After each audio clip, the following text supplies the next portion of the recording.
आप स्टार्ट करो।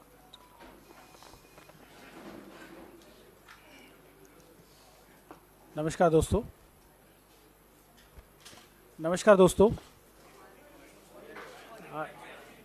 अरे नहीं आ रही। नमस्कार दोस्तों। हमारे बीच में कांग्रेस वर्किंग कमेटी के मेंबर और पूर्व उप मुख्यमंत्री श्री सचिन पायलट जी हैं। मैं उनको कहूँगा कि आपको संबोधित करेंगे। मैं उनका सबसे पहले स्वागत करता हूं और वो आपको संबोधित करेंगे। थैंक यू, बहुत बहुत शुक्रिया। साथियों, आज राजस्थान में जो घटनाक्रम हुआ वो आप सब ने देखा और आप सब इस बात को जानते हो कि राजस्थान में आज से 29 दिन के बाद चुनाव है विधानसभा के। विधानसभा का चुनाव घोषित हो चुका है। आचार संहिता राजस्थान में और अन्य राज्यों में लग चुकी है और आज ही के दिन भारत सरकार की जो एजेंसीज हैं उन्होंने जो कार्रवाई करी है जयपुर में और अन्य शहरों के अंदर, उन कार्रवाइयों की जो टाइमिंग है, जो उद्देश्य है और जो इंटेंट है वो पूर्ण रूप से संदिग्ध है। और ये मैं इसलिए कह रहा हूं कि जो एजेंसीज भारत सरकार की हैं उनका दुरुपयोग लगातार हो रहा है, ये अब जग जाहिर हो चुका है।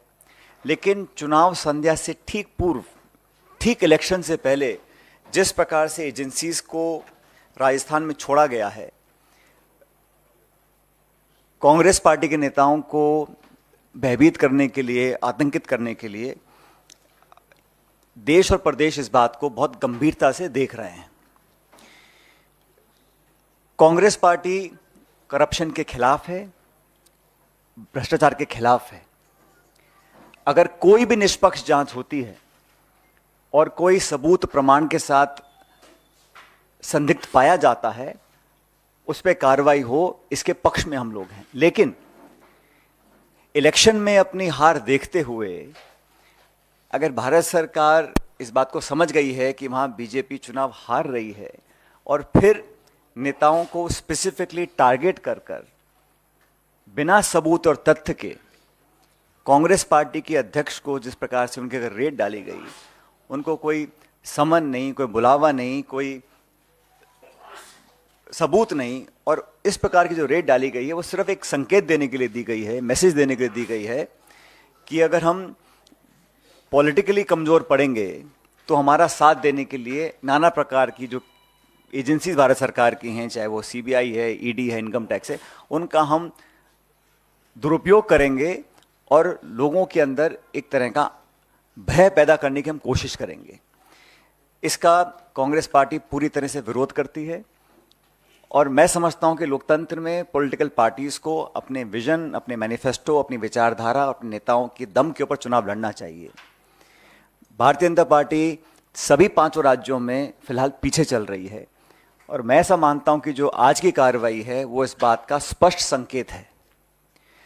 जहां तक मुख्यमंत्री जी के बेटे वैभव गहलोत को जो समन दिया गया है वो भी आप जानते हैं। उन्होंने खुद कहा, वैभव ने, कि ये 12 साल पुराना कोई प्रकरण था और पोलिंग डेट अनाउंस होने के बाद अचानक से समन भेजा जाना, सब लोग समझते हैं कि इसके पीछे क्या सोच हो सकती है। मैं फिर रिपीट करना चाहता हूं, करप्शन के खिलाफ, गलत काम करने वालों के खिलाफ हम सब लोग हैं, लेकिन कार्रवाई करती है ईडी और जवाब दे रही है बीजेपी। एक्शन एनफोर्समेंट डायरेक्टरेट ले रहा है और बीजेपी उसकी सफाई दे रही है, स्पष्टीकरण दे रही है। ये समझ से परे है। तो एक पॉलिटिकल वेपन की तरह एजेंसीज को इस्तेमाल करना, ये लोकतंत्र के लिए बहुत ही नकारात्मक संकेत है। हम सबको प्रेरणा लेनी चाहिए, मैं समझता हूं, राहुल गांधी जी से। उनके ऊपर भी नाना प्रकार के केस थोपे गए, ईडी ने कई बार उनको बुलाया, हर बार वो पेश हुए, अपनी बात को रखा। इसलिए कांग्रेस के नेताओं कार्यकर्ताओं को डरने की कोई जरूरत नहीं है। हम लोग ये चुनाव मजबूती से लड़ेंगे और चुनाव जीतेंगे। तो ये जो कोशिश की गई है आज के दिन कि चुनाव से ठीक पहले जब मॉडल कोड ऑफ कंडक्ट लगा हुआ है तब आप इस प्रकार की कार्रवाई कर रहे हैं, तो ये बात सब लोग समझ रहे हैं कि कार्रवाई क्यों करनी पड़ रही है। अगर वो चुनाव जीत रहे होते, बहुमत की तरफ बढ़ रहे होते, तो शायद इस प्रकार की कार्रवाई होती। तो जो टाइमिंग है, जो इंटेंट है, जो ऑब्जेक्टिव है, वो संदिग्ध है, सस्पिशियस है। और ये पहली बार नहीं हो रहा है कि इलेक्शन गोइंग स्टेट के अंदर इस प्रकार की कार्रवाई की जा रही है। जो टॉप लीडर्स हैं उनको टारगेट किया जाता है, स्पेसिफिकली टारगेट किया जाता है। और जब चुनाव खत्म हो जाता है तो वो खबरें जब सुर्खियों से हट जाती हैं तो उसका कुछ अता पता रहता नहीं, उन केसेस का, उन आरोपों का, उन छापों का, उन नोटिस का, उन समन्स का। तो पॉलिटिकल टूल की तरह इसको इस्तेमाल किया जा रहा है। इस बात को जनता भी देख रही है, राजस्थान की और देश की भी। इसलिए जब जब मैं समझता हूँ रूलिंग डिस्पेंसेशन जो दिल्ली में है, जब अपने आप को कमजोर पाती है तो इस प्रकार की एजेंसीज का वो पूरा सहायता लेकर अपना हित साधने में लग जाती हैं। ये एक बहुत गलत परंपरा है। ये लोकतंत्र के लिए, जैसा मैंने पहले कहा, एक अच्छा संकेत नहीं है। और जैसा मैंने कहा कि आज जो हुआ है उसको पूरा प्रदेश देख रहा है, इलेक्शन गोइंग स्टेट है। राजस्थान के अंदर जब जब करप्शन के इश्यूज आए उस पर कार्रवाई करने की मांग पहले भी होती, आज भी होती आई है। लेकिन अब जब चुनाव डिक्लेयर हो गए हैं, अब जब इलेक्शन सिर्फ 3-4 हफ्ते दूर है, अब अचानक आप जागें, पुराने केसेस को आप उठाएं, समन्स भेजें, छापे डालें और एक प्रकार से लोगों को टारगेट कर कर उनका चरित्र हनन करने की जो कोशिश करें। जांच से कोई डरता नहीं, आप कोई भी जांच कराइए, सब जांच फेस करने को तैयार है। जैसे मैंने कहा, राहुल गांधी जी फेस कर रहे हैं, सब लोग फेस कर रहे हैं।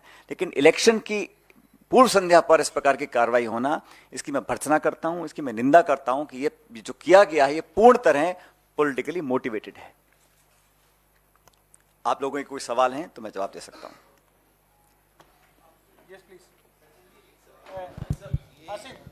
पेपर लीक मामले ईडी ये कार्रवाई कर, और जहां तक याद है मुझे, पेपर लीक मामले में राजस्थान के छात्रों के भविष्य के साथ खिलवाड़ हुआ है। इस बात को लेकर आपने लंबे समय तक एक प्रोटेस्ट आंदोलन, इस पूरे मामले को और इस पूरे मुद्दे को उठाया। आज ईडी इसी मामले को आधार बना के कार्रवाई कर रही है, क्या कहना चाहेंगे आप? ईडी का कोई स्टेटमेंट आया है?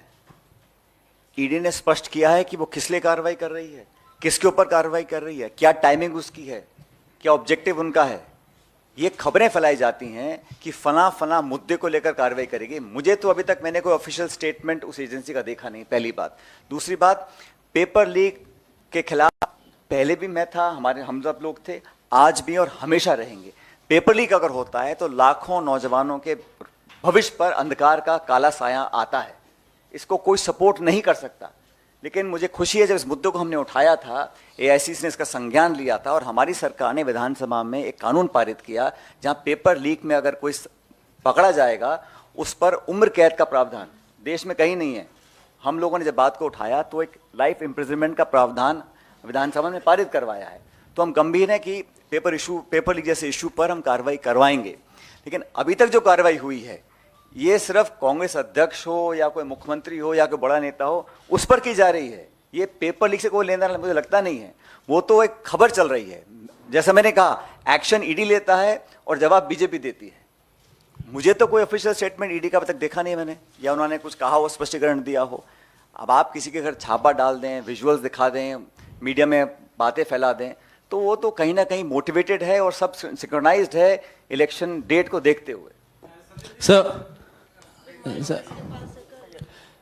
Sir, the BJP at a press conference has said that Congress leaders are trying to politicize the ED action, which is aimed at corruption, rooting out corruption from Rajasthan. So, how do you respond to this criticism? I think one who is politicizing the entire country's institutions is the ruling dispensation. It is the Bharatiya Janata Party that has made a habit of using the government agencies, investigating agencies, central agencies as a weapon and a tool to target, harass and intimidate the leaders of the opposition party. Now when they feel that they can't win elections through the mandate of the people of the state or the area, then they engage these agencies. Now it surprises me that when the election is 29 days away, agencies are now raiding people, giving summons, raking up old cases. Like I said, the Chief Minister's son has also clarified that the case that they're mentioning, some Mauritius company, whatever. So that institution will reply. But 12-year-old case to be brought up at the eve of the elections is a very telling example of how the government of India is operating. And certainly, they are fearful of the fact that they may not win mandate again as they hope to. So in all the 5 states, Congress is doing exceedingly well. And I'm happy to report that all these intimidating tactics will not work. And I keep saying we must take inspiration from Mr. Rahul Gandhi, who has faced all these challenges. So there's nothing for the Congress leaders to fear or to feel intimidated, because this is it's a storybook play out that elections will be announced. When you feel that you're weak politically, you try and intimidate leaders of the Congress and others, and that is exactly what has happened. So in fact, it is an open secret now, and I think anybody who knows Indian politics understands that this is being done purely because elections are now around the corner, and the BJP is significantly weaker than it thought it is, and the reality is hit hard, and that is why such actions are being taken. Sir मेरा सवाल ये है कि आज गजेंद्र सिंह शेखावत ने press conference की, उन्होंने कहा कि लगातार गहलोत सरकार और आपकी सरकार जो है वो करप्शन का मामला उठाती आई है। जब आज उन्हीं पे जांच हो रही है तो आपकी सरकार डरी हुई है, आपके मंत्री डरे हुए हैं, इसीलिए आप इस तरह का विरोध कर रहे हैं। तो आपकी क्या प्रतिक्रिया है? भारत सरकार 5 साल से सो रही थी। भारत सरकार को 4 साल 11 महीने तक कभी संज्ञान में नहीं लिया, कभी उनको याद नहीं आई, कभी कार्रवाई की सोची नहीं। जब चुनाव घोषित हो गए, आचार संहिता लागू हो गई है, चुनाव मतदान की तारीख सामने आ गई है, तब जाके आप कह रहे हैं हम एक्शन ले रहे हैं। बिना प्रमाण के लोगों को आतंकित करना, ये तो एक तरह का जंगल राज हो जाएगा ना। आप सबूत नहीं है, प्रमाण नहीं है, आप लोगों के घरों पर छापा डालेंगे, उनको डराने धमकाने की कोशिश करेंगे इस आड़ में कि हम करप्शन के खिलाफ कार्रवाई कर रहे हैं। ये शुद्ध रूप से राजनीति से प्रेरित है। ये देश भी देख रहा है, जनता भी देख रही है, मैं उम्मीद करता हूं आप लोग भी देख रहे होंगे। सचिन जी, इधर से ब्रह्म प्रकाश न्यूज़ से मेरा सवाल है कि कुछ दिन पहले अशोक गहलोत जी भी यहाँ आए थे, प्रेस कॉन्फ्रेंस की थी, तो उन्होंने एक बात कही थी कि हालांकि टिकट डिस्ट्रीब्यूशन को उन्होंने कहा कि सब कुछ ऑल इज वेल है, लेकिन आप क्या मानते हैं जिस तरह से उन्होंने कहा कि कांग्रेस में जो उम्मीदवार बनता है मुख्यमंत्री का, वो मुख्यमंत्री कभी नहीं बन पाता है, और मैं मुख्यमंत्री की कुर्सी छोड़ना चाहता हूं लेकिन ये कुर्सी मुझे नहीं छोड़ रही, शायद छोड़ेगी भी नहीं। आपकी प्रतिक्रिया? इस पे प्रतिक्रिया देने वाली बात क्या है? उन्होंने जो बोला वो उनके बहुत दशकों का अनुभव है, अनुभव के आधार पे बोला होगा। और मैं तो समझता हूं कि हम सबका अभी सामूहिक ध्येय यही है कि हम एकजुटता से चुनाव लड़ें, कांग्रेस पार्टी चुनाव जीते, और जीतने के बाद जो हमारे विधायक जीत कर आएंगे उनकी राय के साथ एआईसीसी की जो लीडरशिप है वो चर्चा करेंगे, और जो भी निर्णय लिया जाएगा वो सबको स्वीकार होगा। और ये बात मैं राजस्थान की नहीं बोल रहा हूँ, ये तमाम प्रदेशों में ऐतिहासिक रूप से कांग्रेस पार्टी की यही परिपाटी रही है कांग्रेस की, और ये कन्वेंशन रहा है कि चुनाव बहुमत प्राप्त करने के पश्चात सभी विधायक बैठते हैं। विधायक दल का नेता चुनने का जो काम है वो एक प्रक्रिया के तहत होता है, और आला कमान और नेता जो हमारे विधानसभा के जीत के आते हैं वो तय करते हैं कि कौन नेतृत्व करेगा। तो उन्होंने जो बोला बिल्कुल ठीक बोला। सर सचिन जी, आप नई बात बता रहे हैं, मतलब कि ऐसा लग रहा था कि मैं इधर हूँ, ऐसा लग रहा था कि कांग्रेस पार्टी ये मान के चल रही है कि अगर सत्ता में आएगी तो अशोक गहलोत ही सीएम बनेंगे। तो ये क्या चेंज ऑफ टैक्टिक है या भविष्य के? और मैं कंप्लीट कर लेती हूँ सवाल। हाँ, और दूसरा कि आप अशोक गहलोत साहब के लिए बैटिंग कर रहे हैं यहाँ पे, तो क्या आज राजस्थान सरकार और गहलोत को पायलट की जरूरत आन पड़ी है? क्योंकि उन्होंने ऑलरेडी प्रेस कॉन्फ्रेंस कर चुके हैं। वो बात किसी एक व्यक्ति की नहीं है, बात मेरी या किसी नेता की नहीं है, बात संस्था की है, बात लोकतंत्र की है, बात इंस्टीट्यूशंस की है।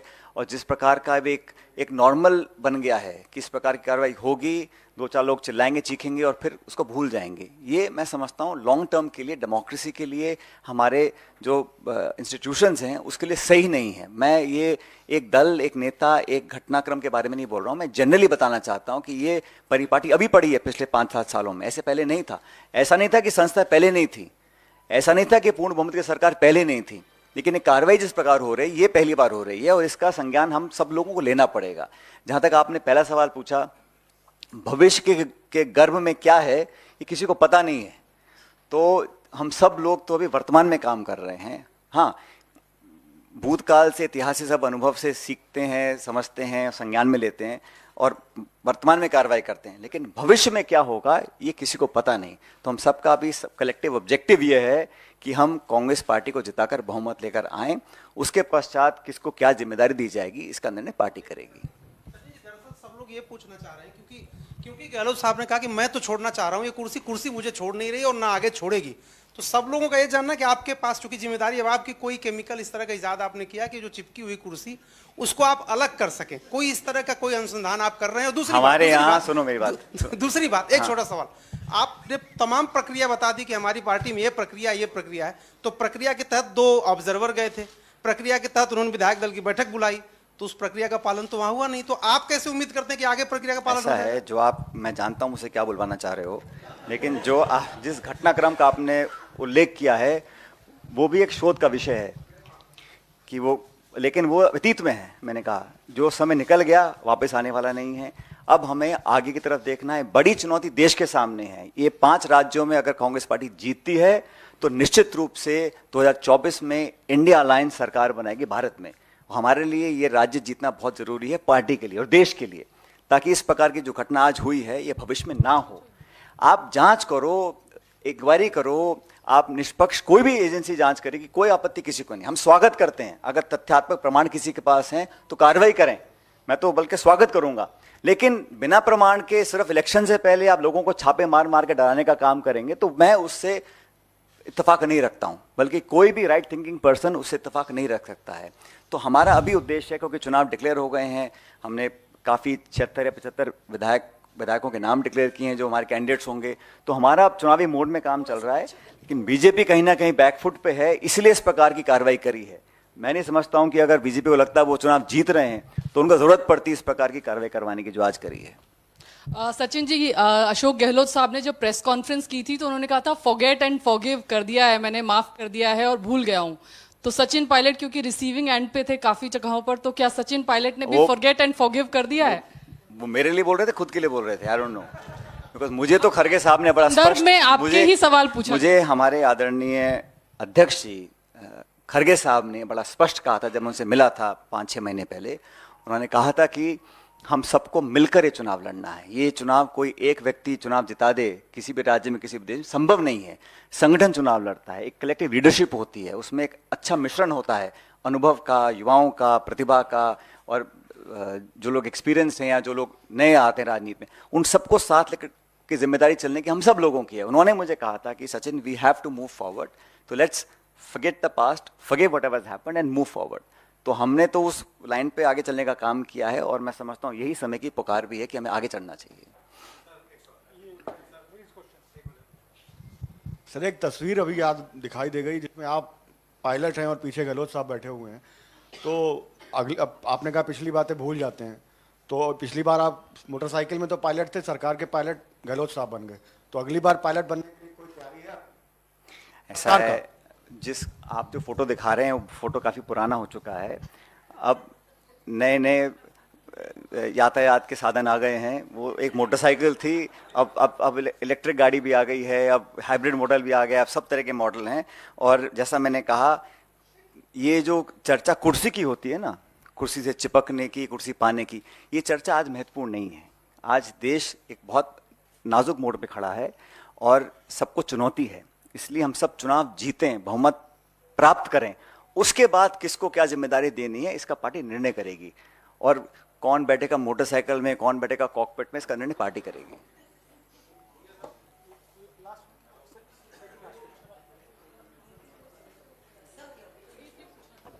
हाँ, लास्ट में